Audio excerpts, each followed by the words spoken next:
suspect is simply wanted for a traffic violation, starting probably 30 minutes ago, and it's just the suspect has just kept driving quite erratically since then. You could see it kind of doing that loop there through that residential area. Luckily, not a lot of people. So just just missing those cars into that power line there. Wow, okay. That is quite the ending to this pursuit. We sure hope that this suspect is okay. Now the police have to figure out how to secure the situation. You have down power lines, and they're going to have to protect the public there too. So they're going to take this slowly. They're going to call fire and ambulance services to the area to stage for when they get this suspect out of the vehicle. But right now, with that armed and dangerous kind of want out for this suspect, it's going to be a slow process to make sure that the suspect isn't going to harm any of the officers or the public. You can see they have a canine unit out as well, so if this suspect comes out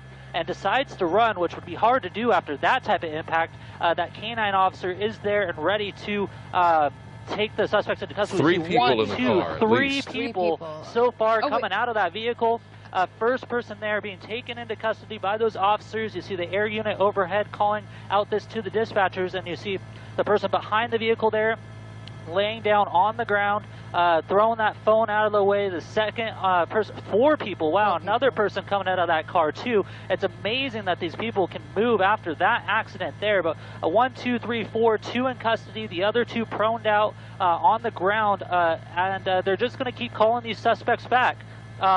As they as they kind of have the opportunity to. It doesn't look like this point that all of these suspects are injured in a way where they can't move. It's hard to tell right now from our angle to see how that driver is doing, possibly a passenger now that looking at that vehicle is doing, kind of sticking their arms out of that door over there. But the police department's taken this one by one suspect, one by one, to take them into custody after this this huge crash here, taking down a power line into a tree.